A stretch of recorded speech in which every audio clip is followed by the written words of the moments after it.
Alright, what's going on, guys? Today I'm going to be going over some multi-engine ground training, and I'm going to do my best to tailor this towards helicopter pilots trying to get their multi-engine rating. I know when I first started getting my multi-engine rating, there's a lot that just scrambles your brain. You got retractable landing gear, you got a constant speed propeller, you got freaking double the amount of levers. You're going a lot faster. There's a lot more things to consider. You got manifold pressure, prop RPM, all this stuff is confusing, right?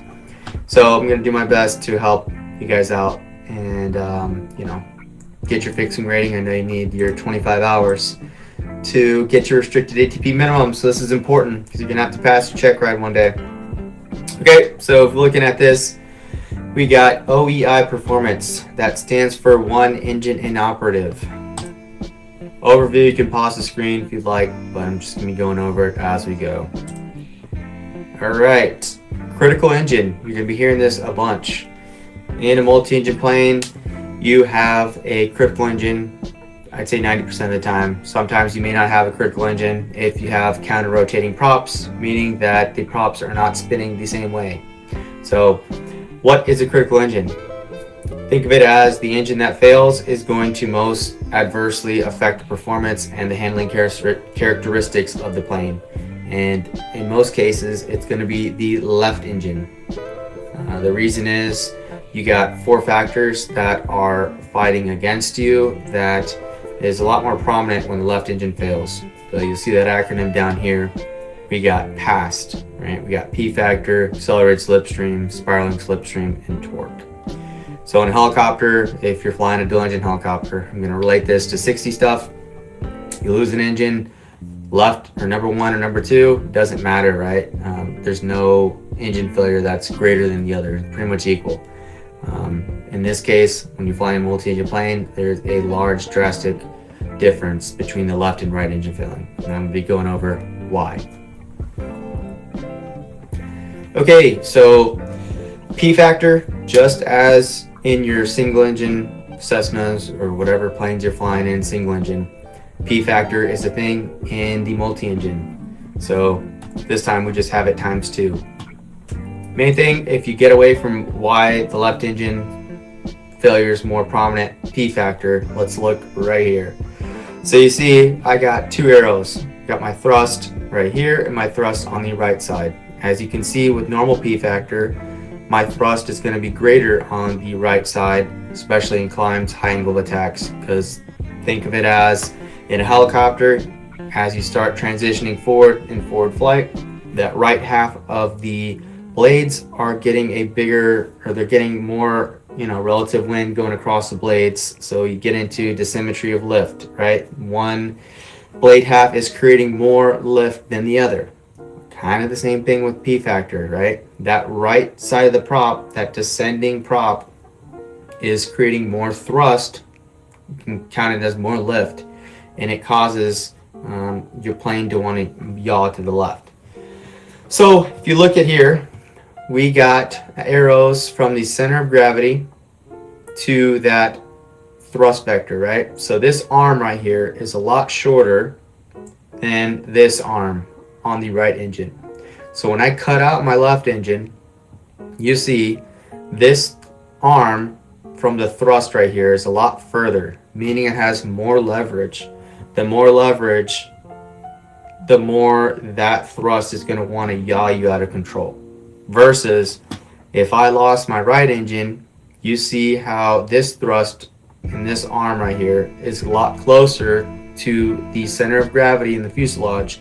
So it's going to have a lot less capability to want to yaw me to the right versus yawing me to the left. Hopefully I didn't just scramble your brain. So now let's move on to accelerated slipstream. So just as P factor, right, we got one side of the props is creating more thrust, and it's usually the right side. So if we look at, same thing with the thrust arm, the difference is when you're in a single engine plane like this right here, my prop doesn't have a wing directly behind the prop, right? When you look at the multi-engine on the screen, your engine is directly over a wing. So what it's doing is when those props are creating that slipstream, they're creating lift on each side of the wing. So if I cut out my left engine, you look at my right side, because of P factor, that right side's creating more thrust, and that's allowing that wing to create more lift because it's getting more thrust. You look at how far that thrust is from the center of the fuselage, and get that arm, it's a lot further than the left engine, right? So losing my right engine, this leverage between here and here is not as far as if I lost my left engine. You see how much leverage this has, and then this not only wants to yaw to the left, but also roll that wing to the left because it's creating more lift on that right wing. Spiraling slipstream. So look at this image right here. You see the left engine as that is creating a slipstream, spiraling down, and it's hitting this left side of the fuselage. That causes my nose to want to yaw to the left, right? So if I lost my right engine, usually I would do full left rudder, right? And then raising the dead. So by that spiraling slipstream on the left engine hitting the tail and wanting to already yaw me to the left, that's helping me out. When I cut out that left engine, say I lost this left engine, which is our critical engine, you see that the right engine just spirals off and it just goes off into never-ending existence. So it's not helping me out. Okay, now we're going to be talking about torque. So Newton's third law, every action has an equal and opposite reaction. As these props are spinning clockwise, it naturally wants to roll the plane to the left, right? So if I cut out my right engine, it's already, because the left engine, right, the prop spinning to the right, it automatically wants to roll my plane to the left, raising that dead, which is helping me out. When I lose my left engine, now this plane wants to roll to the left into the dead engine, which is going to make the situation a lot worse. So these four factors are why there is a critical engine, right? And then none of this applies if you have counter-rotating props, like a PA-39. If one prop's spinning one way and spinning the opposite direction on the other, they kind of cancel each other out. There's no specific engine that's going to be worse than the other. All right, VMC. You're going to hear this a bunch. What is VMC? It is the minimum control speed that you can basically maintain control of the airplane. So it's a set airspeed in the POH. It's also going to be marked with the red line on the airspeed indicator.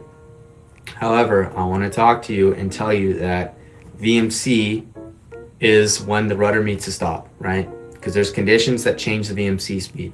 I'll talk about it here in the slide, but you can start reading. So it could be 90. That's what I fly, the Twin Comanche. It could be 90 miles per hour. However, due to the conditions, it can be higher or lower than that. So I always tell everybody, VMC speed is the speed at which you lose, that rudder is all the way to the stop, either far left or far right. And you got to do two things, one of two things.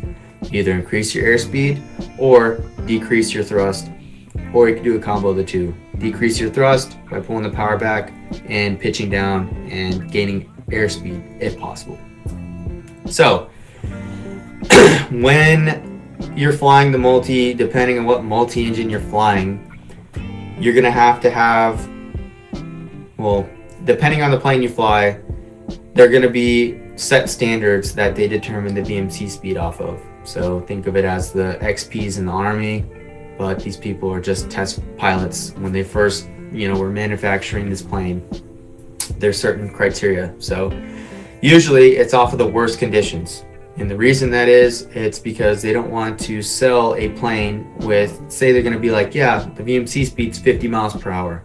But realistically, that was with the best conditions. A lot of people are just going to keep crashing left and right because realistically, you're going to have conditions that are going to make the VMC speed go up or go down. So what you'll hear is part 23. That is the CFR that dictates how VMC speed has to be figured out per plane. And I'm not going to read them off on here, but the acronym that I go by is SMACFM. There's another one, I believe it's Combats 500 or something like that. But all of these conditions right here are how VMC speed are determined. And normally it's going to be the worst conditions, just to not oversell the plane, and it's for safety. Alright, so you guys can pause the screen and look at this, but this is too much math and, it's confusing. Army guys don't like math. Cool. Talked about that. Alright, so I said recovery. You got to reduce the power, lower the nose, and then, get to VYSE. That's blue line, blue line, blue line. Okay, so VMC, the reason that we, quote, raise the dead, right? So if you lost your right engine, I would raise that right wing. And usually it's up to 5 degrees bank. Typically 1 to 3 degrees of bank is what you want to raise that engine to. And then, fun fact, for every degree that you raise that wing of the dead engine, about 3 knots gets shaved off of your VMT speed. So it reduces your VMT speed by 3 knots. And you'll see when they are determining the VMT speeds for airplanes, they limit it to 5 degrees bank. The reason is they're not going to want somebody to do a 15-degree bank and say that the VMC speed is like 60 or something that is just, outlandishly low, and then that's going to cause more accidents. So 5-degree max is the bank limit. Okay, so here's a little chart. Hopefully this doesn't confuse you too much, but down here in this yellow region is a very dangerous region right here. As we get to up here, when you're practicing your VMC demos with your multi-engine instructor, most of your VMC demos is all going to occur up here. A stall is going to occur first. You're not going to have enough thrust to, get into that VMC yaw. And then this little area right here is extremely dangerous. You have a stall and you're at the yaw point because you may not be able to recover. Okay, scrolling down.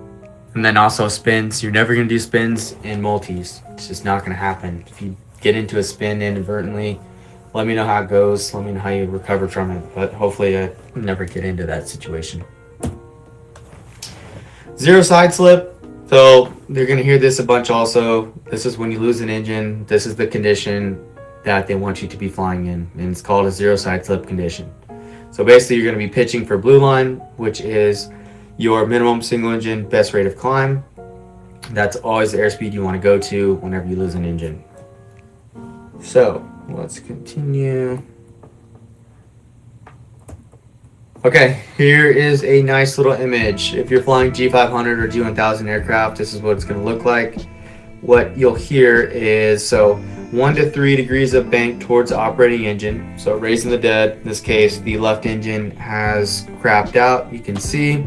So they did some right aileron to raise that side. They're also doing full right rudder or enough right rudder to get you that split ball, because in a turn coordinated aircraft, it's going to be splitting the ball. Maintain half ball deflection during straight flights and turns. Alright, this is not what you want. This is showing if you're only using your rudder, right? You don't want that triangle. You don't want the ball centered. You want it offset. Because if not, your plane is either going to be flying in a slip or you're just going to be in a turn. You want to maintain straight and level flight. So you got to get into a zero side slip condition. Here's what ailerons look like. Pretty much in a slip at this point. Alright. This is what you want. Right here. Ailerons and yoke. Or ailerons and rudder. Alright, this is what gets people confused a bunch. So, in a helicopter, if you look at your PPC, look at your fuel flow for dual engine, right? And then look at your fuel flow for predicted single engine. More importantly, look at the torque required for your, dual engine cruise. Split that in half, right? Or you double that, and then that would be your single engine cruising torque. what I'm getting at here is look at this right here. So we lose 50% of power, so we lose an engine in the multi-engine plane. We now lose 80% plus of performance. And here's the example of why that is 80%, right? You think that if I lose 50% of my total power, I just, cut out 50% of my performance. It's not true. So in this case, they're talking about, say we have two 200 horsepower engines. That, simple math, we have 400 horsepower total of available, horsepower. If one engine is lost, power is reduced by 50%. So I'm only going to have 200 horsepower remaining. If we look at it, if it takes me 150 horsepower to maintain level flight, I now have 250 horsepower available to climb, assuming I have both my engines, because I have 400 horsepower total. 400 minus 150 equals 250 for excess thrust. If an engine fails, I'm now cut down to 200 horsepower total, and I still need that 150 horsepower just to maintain cruising level flight. So now, instead of having 250 horsepower available to climb, I only have 50 horsepower available to climb. If you do your math, 250 down to 50 excess thrust, that's an 80% reduction in, your total performance.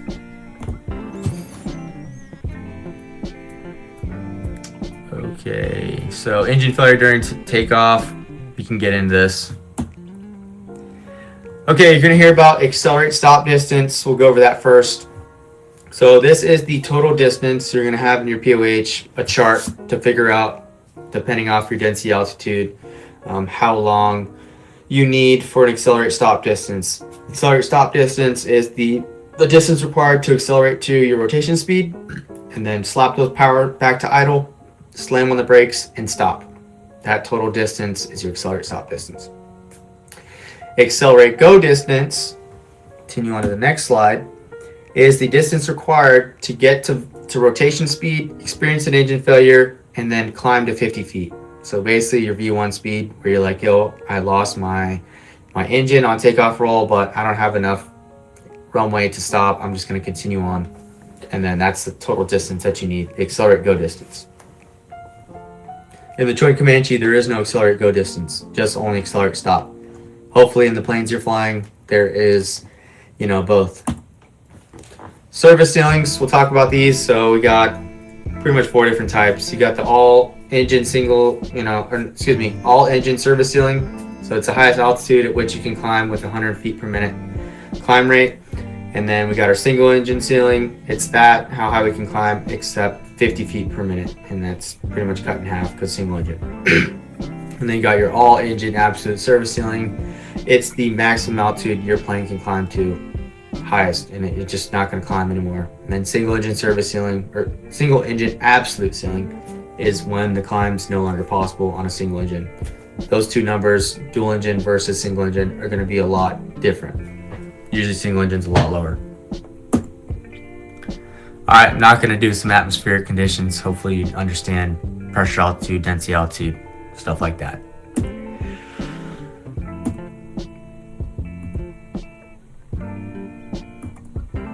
Okay, now we're going to get into engine failure. So with multi-engine, you may not realize it.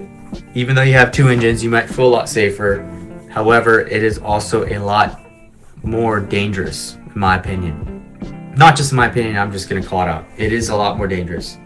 So, prior rotation, if you lose an engine, if you feel any yawing moment and you're on that takeoff roll and you're before rotation or before VMC, slap those power control levers. Slap those power levers all the way to idle. Maintain directional control of the rudder and slam on the brakes. Do not try and just keep on sending it and think that you're going to get past rotation VMC and climb out perfectly.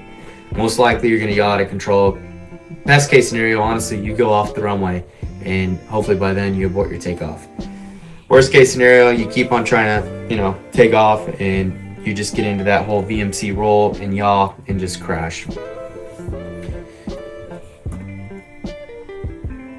Alright, so the way that I brief it on takeoff, if we rotated, because normally you're going to rotate at VMC. However, I briefed VMC speed it's set there, red line. However, VMC speed's variable. So just because you rotated what you think is VMC speed for that day may be a lot higher than the red line. Not a lot higher, but you know, it can be in certain conditions. So what I brief is if we rotate and the gear's down, we're coming back down, right? So it doesn't matter if I don't have usable runway in front of me, unless there's like, you know, a freaking wall at the end of the runway, but that's not the case, I don't think, anywhere. So gear's down, I'm coming back down, power's going to idle, max braking. Hopefully I can, you know, skid back down and stop before the end of the runway.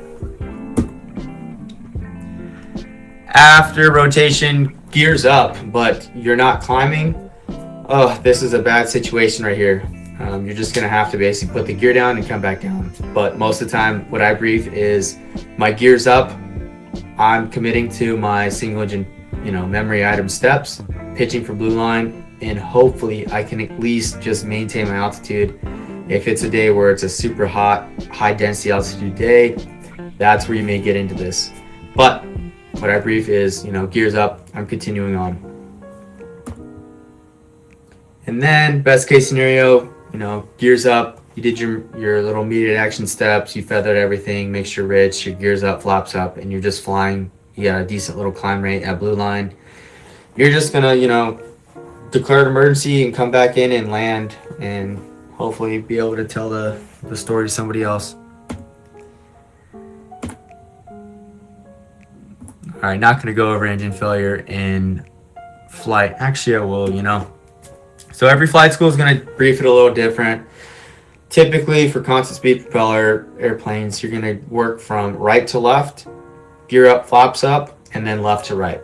So what that consists of is mixture rich, props forward, throttles forward, gear up, flaps up, and then you're gonna work from left to right. So now you're gonna first identify what engine is dead. So I'm visually gonna look, say it's my left engine. My left leg is gonna be dead because I'm gonna have full right rudder in. My right foot's gonna be putting in work. Then I'm gonna verify my left engine. So I'm gonna put my hand, just as you would in a Blackhawk. Think of it as the same thing as adjusting a PCO. So you're gonna put your hand on the left throttle, verify the left throttle, and then like the dash 10 says, no less than 5 seconds. Slowly bring that thing back, just because you may be stressed out. You may have a, you know, when you get a real engine failure in flight, you know, stress is going to be high. You may end up pulling the wrong one. So verify the left one and slowly do the left one, making sure that you're not getting any yawing motion and that it is the correct engine you're pulling off. So throttle, then you're going to feather that left engine, bring that back, and then it's up to you if you want to bring that left mixture rich or back to idle cutoff. That is a broad overview on losing your engine in flight. Right to left, gear up, flaps up, left to right.